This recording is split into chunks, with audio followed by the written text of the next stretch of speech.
All right, so today we are talking about reviewing for the test that we're going to have. The test is called Communications Number 1. And basically, communications test is more about, like, if I give you an equation, you communicate to me how it works. I'll give you an example. Let's say I said y is equal to negative 2, absolute value of 3, parentheses, x minus 4, absolute value plus 7. There's a bunch of things happening, but basically, what is this shape? It's a V shape. Okay? So it starts out that it's a V shape, and then what do you do with it? Well, the parent would look like this, and then you're going to do all kinds of things. You're going to stretch it, you're going to move it, you're going to flip it, you're going to all that stuff. And the questions will be about what order do you do it in. So let's talk about this order. Remember how I've always said to start on the inside? That's the inside, right? Now, when you're on the inside, you get that everything is in the opposite of normal order. Everything's the opposite of normal. So normally what goes first, parentheses or the other stuff? What normally goes first, parentheses, and therefore we don't do the parentheses first. We would do that first. So my first would be this 3, and is that a 3 times wider? No, because it's the opposite of what's normal. So it's not 3 times wider, it's 1/3 as wide. That'd be my first step, 1/3 as wide. Do you get what I just did? Because getting the first step gives you a huge advantage. Once you got that, now the second step is obvious. The only other thing on the inside is that.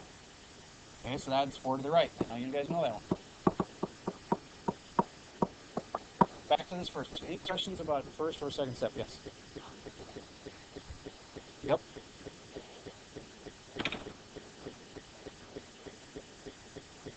Good question. If it's 1/3 as wide, do you agree that it is not stretching, it is actually shrinking? Just hold on. Do you agree that when I'm all said and done, is my V actually stretching or is it shrinking? It's shrinking. So if you use the word shrink, then I'm fine with you saying 1/3 or 3. Because it does get confusing about, should I use the 1/3, should I use the 3? The point is, if you use the word shrink, I know that you know that it is getting smaller. And yes, the factor you could argue is 1/3 or you could argue it's 3. But the point is that it is 1/3 as wide. It is shrinking. If you get across that point, you're good. What you don't want to do is use the word stretch, because then no matter what number you use with it, you're really wrong. It's not stretching. It's not getting bigger. It's getting smaller. Yes. Good question. And since I said wide, that indicates that I know it's a left-right kind of thing. If you said left-right, shrink, I would have accepted that. If you could have said, what's another way to say it? I guess if it's this way, it is horizontal. Sure, that'd be okay. But you got to get across which way, and I did by saying wide instead of tall. All right, so I got my first and second steps. On the outside, I got 3 things, that, and that. What's normally first is first, because we're on the outside. And what do? Stretch before you flip, or flip? Stretch before you flip. Normal order. So we go stretch. What's the stretch factor? Factor 2. Again, since I said the word stretch, I'm good. I don't have to worry about the 2 or the 1/2. I said the word stretch, so I'm right. And the fourth thing would be the flip. And which way is a flip? Technically, a flip is a reflection. If they said flip and then reflection, I think I'd take both. But a flip, and which way? It's up-down. And up-down would be way too casual. Up-down is like this. So you'd say up-down is over the X. So reflect over X is the best way to say it. And again, I might have some mercy if you had said flip, or if you had said that it was a vertical flip. That gets the point that it's up and down. So. And the last thing then is that 7, and that's upside. Things that are in order are kind of deceivingly hard, because all it takes is to reverse 2 things and the whole thing's wrong. You might have had everything right, you just did it in slightly wrong order. There's a lot of different orders you could do this in. If there's 5 things, there's a lot of different ways they could have been.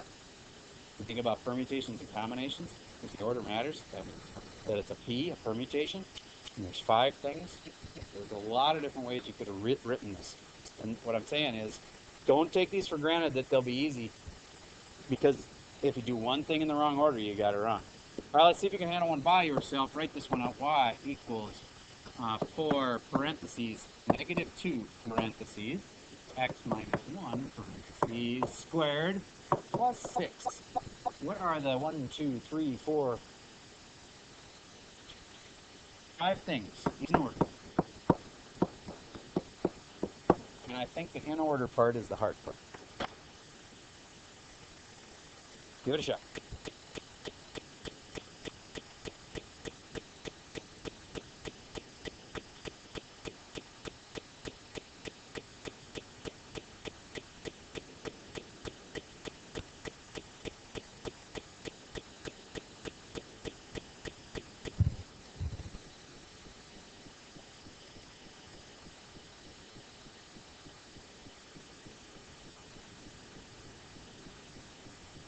I hope you start on the inside. That's the most fundamental.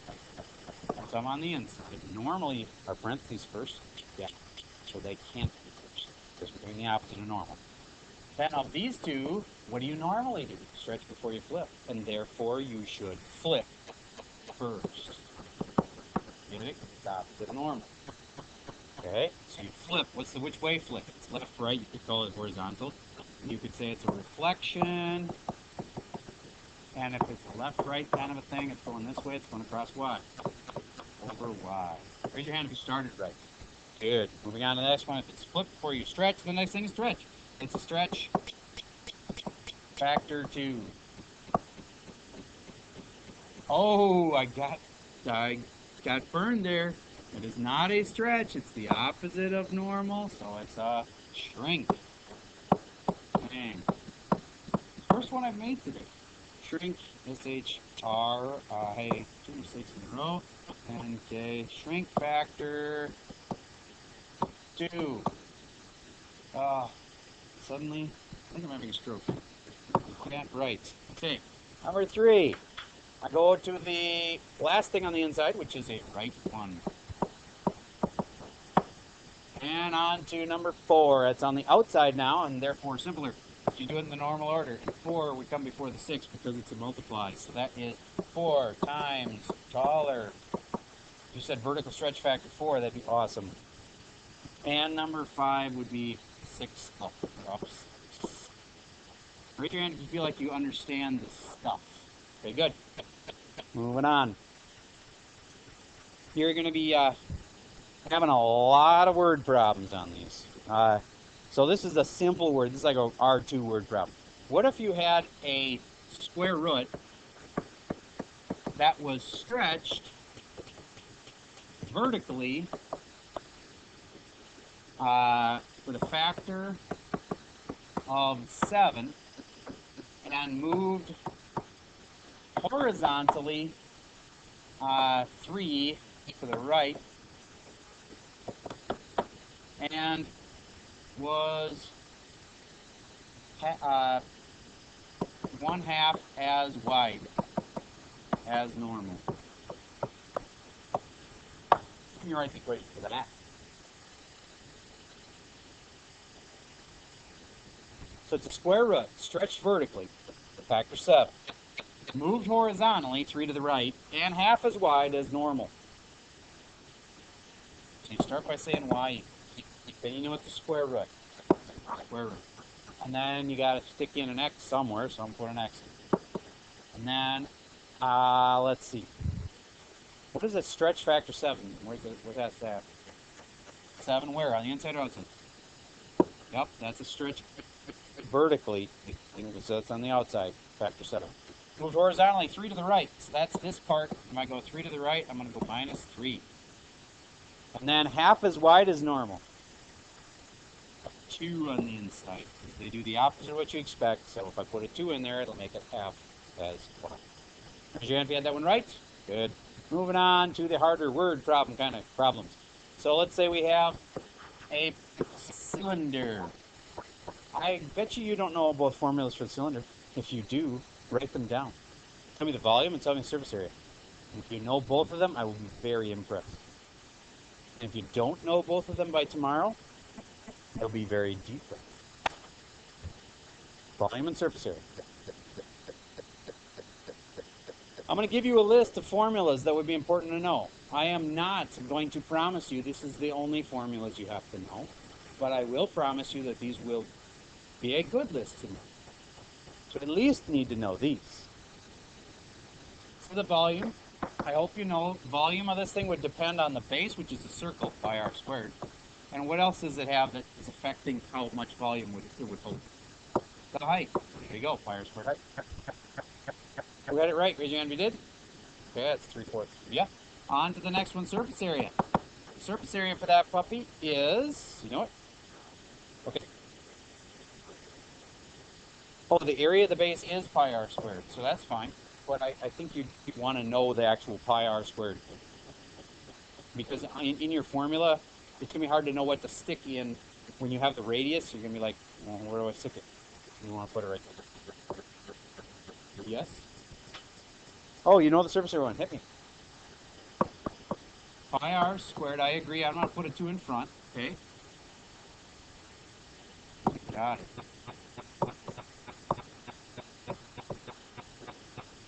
I'm changing yours. Oh, wait. You might have said that slightly wrong. I know, but this is... And you were close. But it is not actually squared on this one. So it's 2 pi r squared plus 2 pi r h. There's no squared on the second. So we're close. Very close.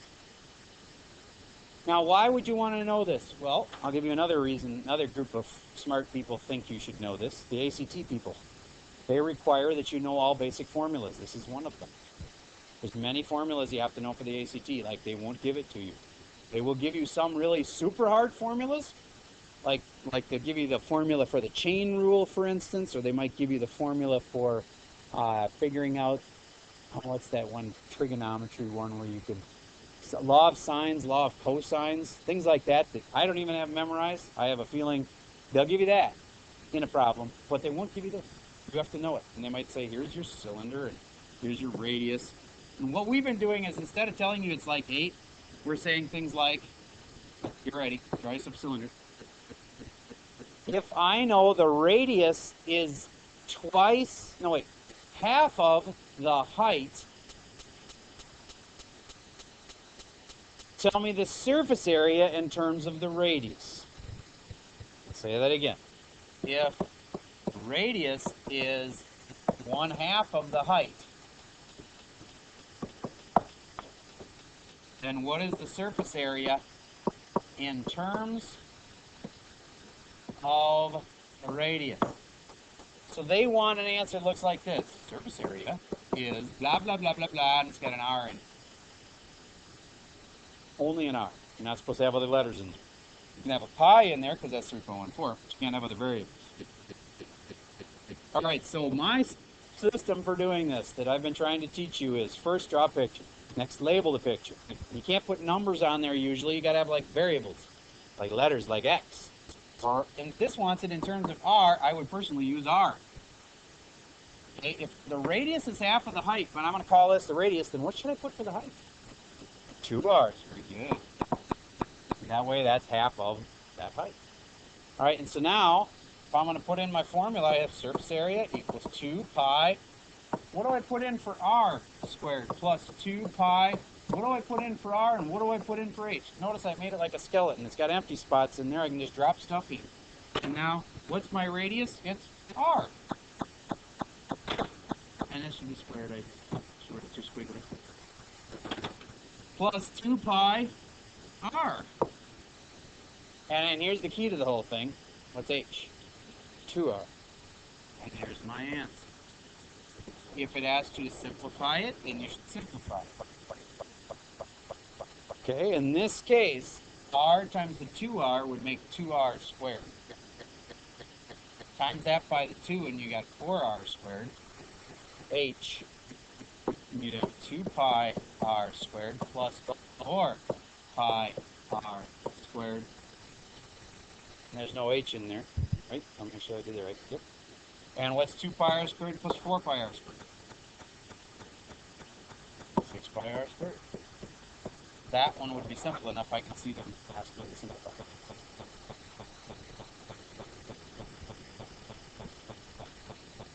Okay, let me give you another one, except not much help. So, we've got a right triangle where the base is twice the height.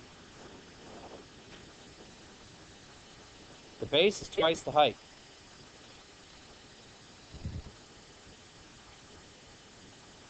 Tell me what its perimeter is in terms of its height. Perimeter in terms of height.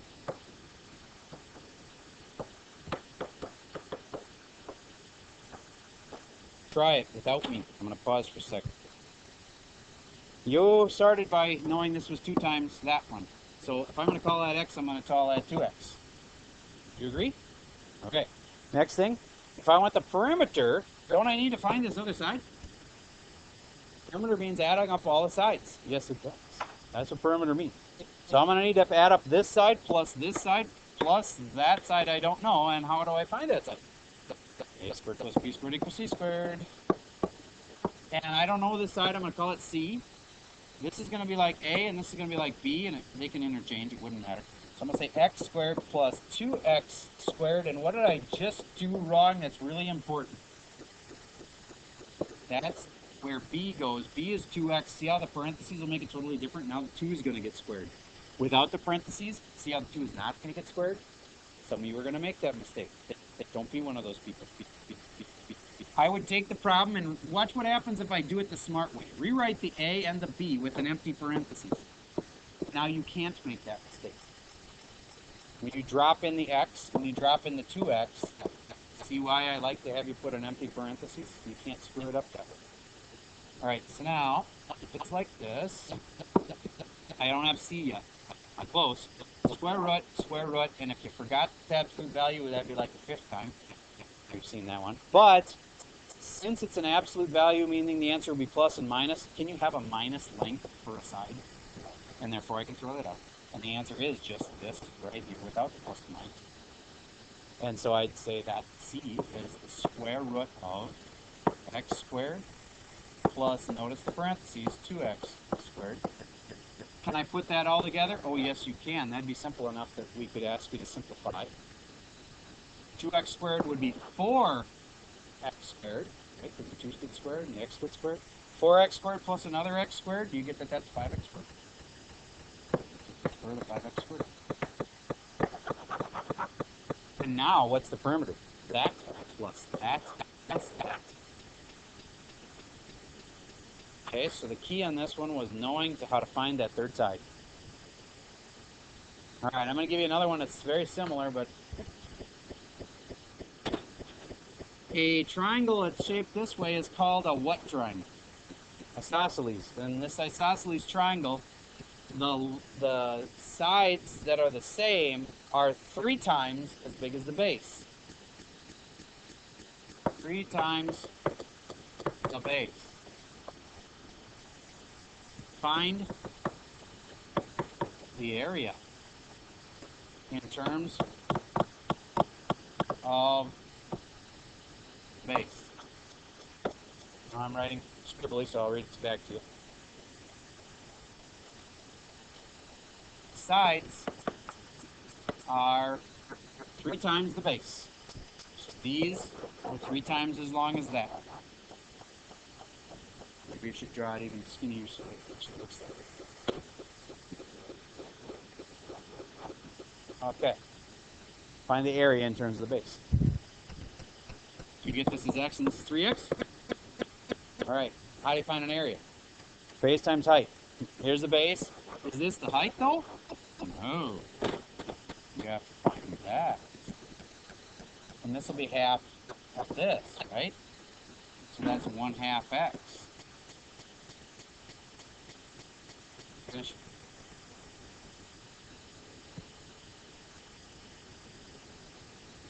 So your test is mostly about finding things in terms of a variable. Like your answers are going to be have x's in or r's in.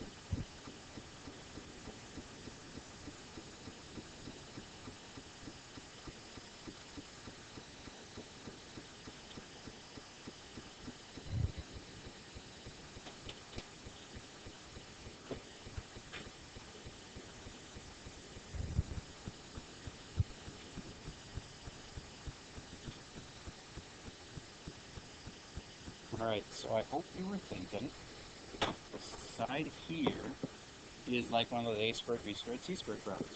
A squared plus b squared, c squared. I have c this time. C is this. So I'm going to say that this is like b. So I'm going to go empty spot squared plus b, I don't know. Empty spot squared. Drop in things I know. The a is 1/2 x, otherwise known as x over 2 if you want to write it this way. It's the same thing as half x. And then the other one is 3x. And then solving for b, got to get that alone. I'm going to actually multiply that puppy out. It's going to be 1/4 x squared plus b squared is equal to 9x squared. Now this is the part that blew some people's mind last hour. Actually saw some smoke coming up in their ears.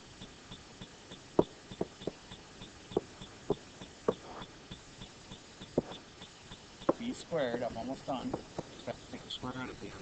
How do I do that last part? What is 9 minus a fourth? 8 and 3/4, 8.75.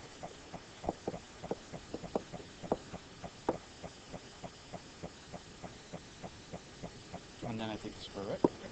Square root of 8.75 x squared. And I had some people ask, why didn't you actually take the square root of x squared? I could have, and I've accepted that. You could have said that this part right here can come out and be actually fraction of x, but I don't think it's worth it. I know that some of you are not sure what I just did there. I know you knew how I got, I think most of you knew that this was A, B, and C, and I was just, sticking numbers in. But it got confusing in there, mostly in this part right here. Again, that's just 9 minus 1/4 is 8 3/4. And the x squareds don't like cancel each other out. It's like saying 9 apples and minus 1 apple. The apples disappear and it's just 8. And they're still apples. Still x squared. So it's 8 3/4 x squared, which is 8.75 x squared. All right, so what did I just figure out? I just figured out that b, which is that height right there, is the square root of 8.75 x squared. Now I can figure out the area. Area. Always start with the general formula. That's pi r squared to the circle. It's a triangle one. 1/2 base times height. And what is the base? X.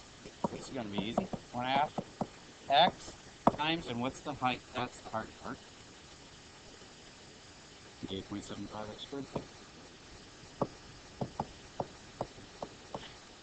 Let's go. That's it. I was not asking much for that out. All right.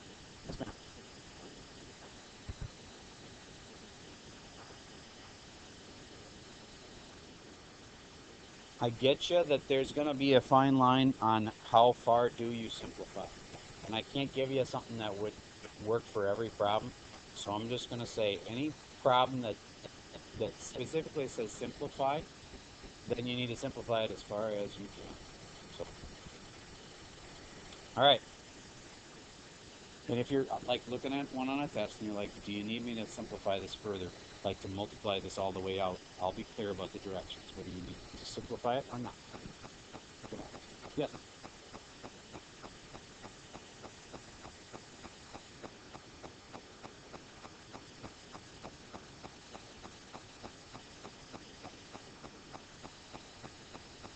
Gotcha. Okay, so you're saying when I had this, and this was x, and I dropped this down, how can I know for sure that that is half x?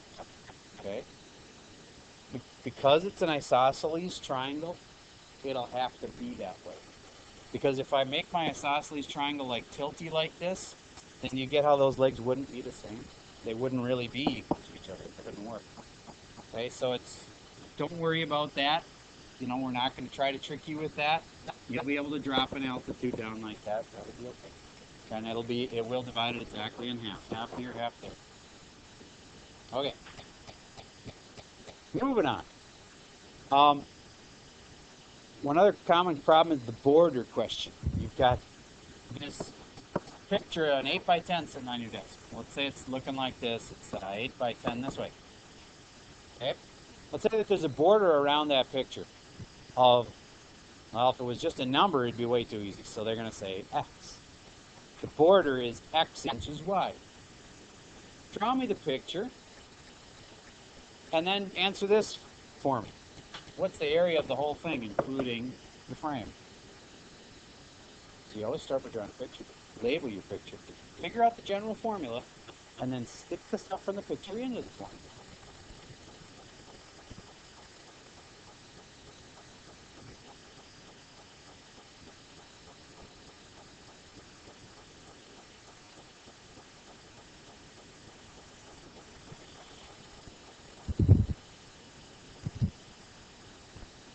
All right, it's got a border around it of X inches.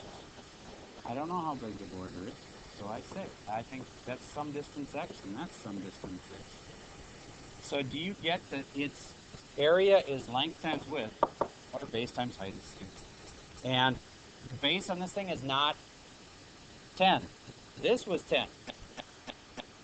This whole thing here is longer than 10. What is it? 10 plus 2x. And the width is not 8 anymore. It is 8 plus 2. In this kind, I would expect them to say simplified. All right? So you'd simplify it down. And you'd have to multiply that out first, outside, inside, last, right? First would be 80. Outside would be 20x plus 16x makes 36x. And then the last would be plus 4x squared. That's the opposite of normal order, so I'm going to rewrite it. 4x squared plus 36x plus 80.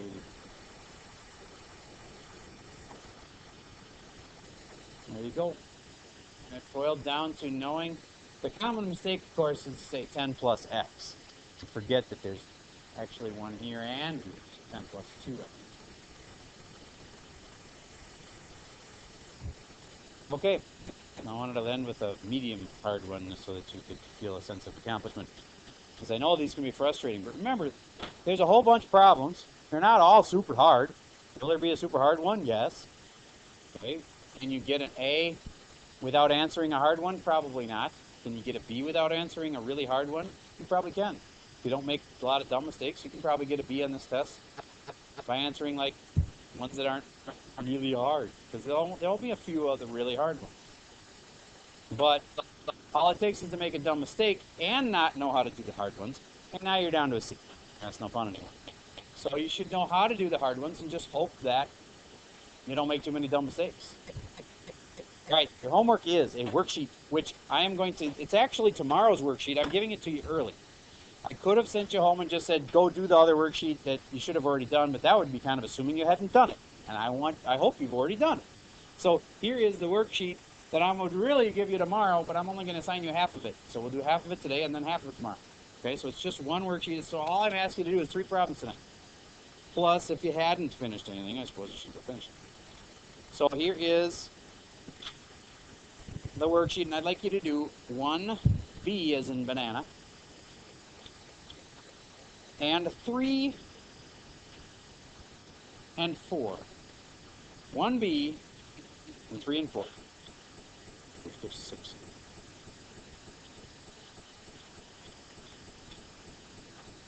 Is it? Mm-hmm.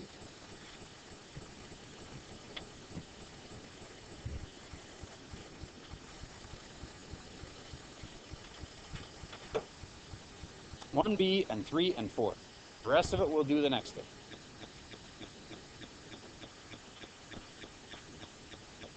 All right, one more thing. Mrs. Richens warned her kids, and I will warn you too, that this is meant to be more of an easy day. There are some on the tests on the problems on the test that are harder than this.